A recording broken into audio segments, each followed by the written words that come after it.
हमारे साथ सेनेटर मुश्ताक साहब मौजूद हैं जमात इस्लामी से। Thank you very much sir, आपने वक्त दिया है। ये जो बिल आया है, सबसे पहले तो एक समझा दें, तमाम पार्टीज इसकी मुखालिफत कर रही हैं।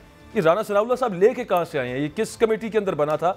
मुसव्विदा कहाँ पे था? इस पर कोई पहले बहस हुई? आपके इल्म में है कुछ? बहुत शुक्रिया। मुझे सुबह ये बिल मिले तो जब मैंने इसको पढ़ा तो बहुत खौफनाक और ड्रैकूनियन किस्म का बिल था, तो मैंने फौरी तौर पर इसके ऊपर ट्वीट कर ली। और मैंने उस वक्त मुझे ये डर था, ये खदशा था कि ये जिस तरह ये करते हैं, बुलडोज कर रहे हैं आजकल, तो ये कमेटी में नहीं जाएगा और ये डायरेक्ट पैसेज में डाल देंगे और इसकी कानून साजी जो है वो सेनेट से पास कर लेंगे। इसलिए फौरी तौर पर मैंने 3 अमेंडमेंट्स इसमें डाल दिए, जो उस वक्त तो मेरे लिए मुमकिन थे। मैंने हाथ से लिखे हुए कागज पे बना के फौरन सेनेट सेक्रेटरीट में 12 बजे से पहले जमा किए। 12 बजे सेनेट का इजलास शुरू होना था। मैंने पहला लफ्ज इसमें जो अमेंडमेंट डाली वो डिफिनीशन सेक्शन 3 में लफ्ज पॉलिटिकल को मैंने हटाया कि इस वायलेंस एक्सट्रीमिज्म के जिद में पॉलिटिकल या पॉलिटिक्स जो है वो पॉलिटिकल पार्टीज जो है वो नहीं आएंगी। और दूसरा मैंने शेड्यूल जो सेक्शन 5 और सेक्शन 6 है, जिसके अंदर लिस्टेड पर्सन और लिस्टेड ऑर्गेनाइजेशंस के हवाले से बात है, वहां मैंने कहा है कि ऑलरेडी जो कवानीन मौजूद है, तो अगर कोई ये इस तरह की हरकतें करे तो हमारे यहाँ कवानीन मौजूद है, उस कवानीन के तहत उनसे निपटा जाएगा। तो मैंने उसकी सियासत एक तो उससे निकाल दी, और दूसरा ये है कि पुराने कवानीन जो ऑलरेडी मौजूद है और जिसके ऊपर इत्तेफाक है, उसको मैंने रिप्लेस कर लिया इनसे। तो ये बनाया है हुकूमत ने। हुकूमती बिल बनाती है, तरीका यही होता है, लेकिन जब वो टेबल हो जाती है तो फिर उसके बाद वो कमेटी जाती है।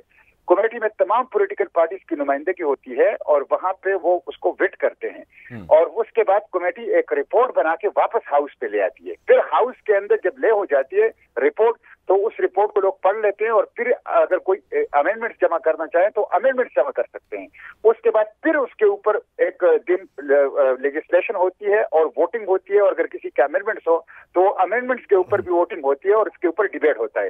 तो ये सारा प्रोसेस आजकल बुलडोज होता जा रहा है, और एक फैक्ट्री उन्होंने खोली है कानून साजी की, जिसमें ये लॉ भी था। इससे मैं जब सुबह गया तो सबसे पहले मैंने हाउस में फ्लोर लेके ये कहा कि ये जो स्ट्रेटेजिक बिल है, सिर्फ ये नहीं था, ये तो सबसे अहम है।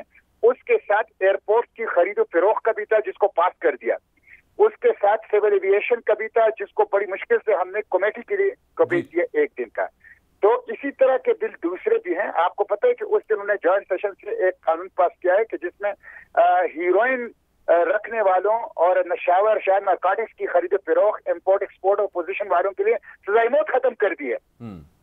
तो ये सेनेटर साहब, कुछ बिल तो ऐसे भी पास हुए हैं, कुछ बिल ऐसे भी पास हुए हैं कि उस पे सबको कहा गया कि इन पे बात भी नहीं करनी। ये भी मामला हुआ है उसके अंदर। पर्सनल डेटा प्रोटेक्शन बिल एक पास हुआ है, ई सेफ्टी बिल है। अचानक ही ताहिर मलिक साहब मुसव्विदा खामोशी से पता नहीं किधर बन गया, कमेटी को खुद नहीं पता।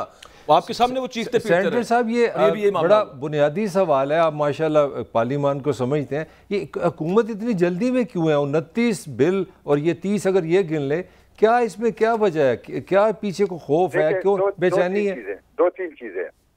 एक चीज तो ये है कि ये अपने आप को प्रोटेक्ट करना चाहते हैं, नंबर 1। नंबर 2 ये है कि इनको एक लिस्ट दी है IMF ने, जिसका आज आप इस हकदार की तकरीर आप सुन ले, तो उन्होंने कहा कि ये एयरपोर्ट का बिल जो आज हमने बुलडोज करके कमेटी में नहीं भेजा और पास कर लिया, इससे IMF खुश हो जाएगा और हमारा एक वादा पूरा हो गया। तो इन्होंने वादे किए हैं और वो वादे कौमी असासों को बेचने के हैं। तो दूसरी चीज ये है कि ये IMF की डिक्टेशन है, और IMF की वो डिक्टेशन आपको इलेक्शन एक्ट में जो जॉइंट सेशन से उन्होंने पास किया और क्लास 230 में 2A का इजाफा किया और निगरान हुकूमत को वो इख्तियारात दिए जो spirit of the caretaker, spirit of the constitution के खिलाफ है, और जिसको मैंने सॉफ्ट कू कहा है, वो दिए। तो ये दूसरी चीज जो है वो IMF के इनकी जो आर्म ट्विस्टिंग है और इन्हें जो गुलामाना वादे किए हैं वो है। और तीसरी चीज ये है कि डाइसेंटिंग वोट को, डाइसेंटिंग वॉइस को दबाना चाहते हैं। सियासी मुखालिफिन को दीवार से लगा के उनके हाथ पांव बांध के आइंदा इलेक्शन के लिए लेवल प्लेइंग फील्ड के इम्कानात को खत्म करना चाहते हैं और अपने आप को सिक्योर करना चाहते हैं। ये 3 चीजें जिसकी वजह से बुलडोज। ये सेनेटर साहब, पुरतशद्दुद इंतहा पसंदी तारीफ कौन करेगा? इस बिल का जो अभी तक जो मुसव्विदा मैंने देखा है उसके अंदर तो कहीं पे इसकी कोई डेफिनेशन नहीं है। इट सेज कि ये गवर्नमेंट ही डिसाइड करेगी कि कौन पुरतशद्दुद इंतहा पसंदी में मुलव्वस है। यानी कि इस वक्त जो उनके मुखालिफ हैं वो तो तहरीक इंसाफ है, वो जो कर रहे होंगे और वो वो खुद डिफाइन कर देंगे तो वो आगे चल पड़ेगा मामला। क्या यूं ही है?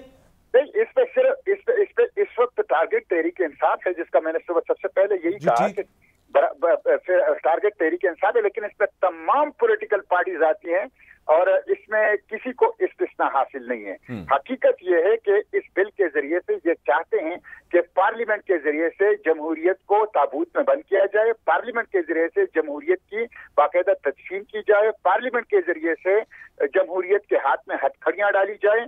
बड़ा ही एक शर्मनाक किस्म का बिल है और इसके जरिए से पॉलिटिकल पार्टीज ने अपने हाथ काटे हैं। बिल्कुल दुरुस्त बात है। मुझे एक चीज ये नहीं समझ आ रही कि तमाम पार्टीज उसकी मुखालिफत कर रही हैं। आप बिल्कुल दुरुस्त कह रहे हैं, हुकूमत लेके आई है, हुकूमत के तो अपने और इंतहाई करीबी नवाज शरीफ साहब के ये सेनेटर इरफान सिद्दीकी साहब तक उसकी मुखालिफत कर रहे हैं और वो कह रहे हैं कि यार ये कहां से आ गया है और क्या लिखा हुआ है इसके अंदर। और ये वही जो आपके वाली बात कि अपने हाथ काट के हम किसको दे रहे हैं, तो फिर क्या चल रहा है, कहां से आ रहे हैं ये बिल? मैंने आपको बता दिया ना कि इनके जो जितनी भी इस वक्त लेजिस्लेशन हो रही है, अपने आप को प्रोटेक्ट करना, IMF की गुलामी के अंदर तमाम हदों को पार करना और अपने सियासी मुखालिफिन को दीवार से लगाकर उनके हाथ पांव बांधकर आइंदा इलेक्शन में लेवल प्लेइंग फील्ड के इम्कानात को खत्म करना। तो ये चंद लोग बैठे हैं। ये आप देखें कि इस वक्त हुकूमती पार्टी को पता नहीं था, हुकूमती इत्तेहादी तो दूर की बात है, राना सनाउल्लाह खान जिस पार्टी से हैं उस पार्टी के अपने सेनेटर ने मेरे बात उठ के कहा कि हम भी इसके हक में नहीं है, उनको भी पता नहीं है। इसका मतलब है कि ये चंद लोग हैं जो 25 करोड़ आवाम की किस्मत का फैसला करना चाहते हैं। ये किचन कैबिनेट है, ये खाद की उंगलियों पर गिने चुने लोग हैं। ये अपनी पार्टी के अंदर भी मशावरत नहीं करते, अपनी पार्टी के अंदर भी कंसल्टेशन नहीं करते, या उनको जो दिया जाता है वो आगे देते हैं।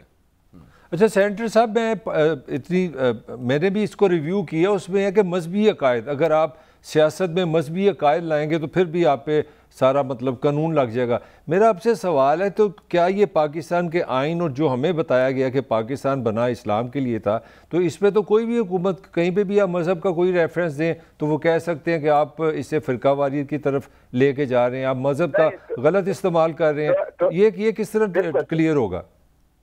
हाँ बिल्कुल, इस कानून के तहत सबसे पहला मुकदमा दस्तूरी पाकिस्तान पर बनता है, इससे कि उसका आगाज ही इस्लामी जमहूरियत पाकिस्तान से हुआ। नहीं तो ये मैं sorry for interruption sir, very my apology. तो ये तो मुझे लग रहा है तो आपने तो बेसिकली पाकिस्तान को सेकुलर स्टेट बनाने जा रहे हैं, एम आई राइट? नहीं बिल्कुल, आपको एक और चीज मैं बताऊं, इसकी जो सेक्शन 30 है, इसकी जो सेक्शन 33 है, इसकी सब सेक्शन 11 को देख लें तो इसमें एक तो इसमें लफ्ज इस्तेमाल हुआ है, मैं बल्कि आपको मुझे बड़ी हैरत हुई, जो सेक्शन 33 है उसके सब क्लास 11 में आप देखें, नो पर्सन शैल डिफाई और make derogatory remarks against the last of the profits. The last of the profits, last profit होता है खातम नबीयीन, तो इन्होंने प्रॉफिट्स लिखा है।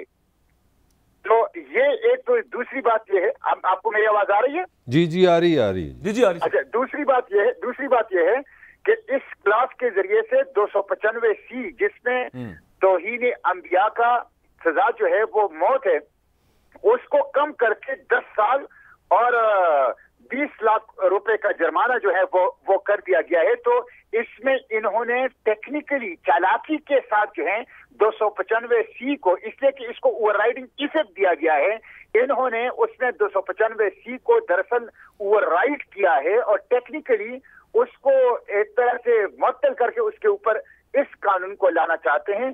तो ये भी एक चीज है। आप क्लास 33 का जो सब सेक्शन 11 है उसको आप जरा पढ़ लें।